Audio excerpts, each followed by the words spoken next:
大家好，我是老莫。有朋友说做小笼包面皮总是发硬，不够柔软，到底怎样和面才能做出这样有弹性又柔软的面皮？这个视频就详细分享一下制作技巧。第一条，不管咱们做什么样的面食，要想做到一定的口感，面粉一定要选对。咱们今天用的是高筋粉，因为高筋粉它的筋性比较足，咱们做的时候它的拉伸性就会更好。第二个重点是关于水温，咱们正常使用的水温一般是60到100度都可以。如果想让它更加透亮，柔软度更好，那就用100度。如果想让它伴有筋性还要保持柔软，那就60度。大家可以自由选择水温。第三是关于添加的一些物质，比如说盐，咱们在放盐的时候每100克放1克盐就可以了。另外咱们和面也可以加入淀粉或者是鸡蛋，鸡蛋只要蛋清，主要是增加它的滑爽口感。咱们今天用的方式是温水来和面，这里是100克面粉加入1克盐，然后把盐搅拌匀。其实咱们加盐跟加碱它的作用是一样的。然后咱们加水的时候，如果这个水温比较高，咱们分次加进去，把每个位置都要烫到。烫面烫得越好，咱们做出来的面皮透亮程度更高。如果烫不匀，它容易出现白疙瘩。如果咱们用60度的温水来和面，这一点呢就不需要，因为它不会把它烫过，咱们只要把面和水和匀即可。加完水之后，咱们像这样继续搅拌一下，让它所有的粉都沾上水，然后下手和面。在和面的时候，大家可以感受一下，如果这个面偏软，或者是有一点点粘手，这时候呢咱们不要着急加水，就一直把它揉光，揉光之后呢它就不会出现这种情况。和好的面团醒一醒面，主要是让它的面筋稍微放松一下，因为咱们不是烫面，它含有面筋，让面筋放松下来，这样不管是做任何一种面食，它都会更顺利也更轻松。咱们这个面松弛完之后，大家可以摸一下，用手感受一下它的软度，非常轻松的就能把它捏下去，而且不容易回缩，这个状态就是比较合适的。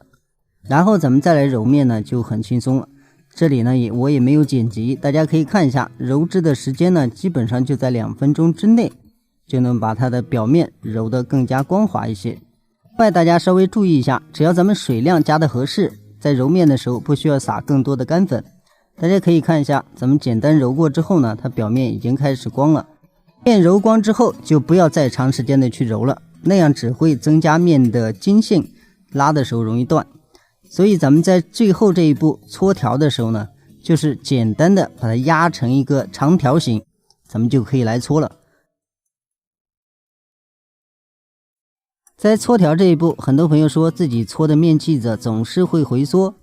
主要问题呢就是因为面粉的筋性大，咱们松弛的时间太短，所以咱们放在手上呢感觉不太听话。所以不管做任何一种面食，松弛一下面团是完全有必要的。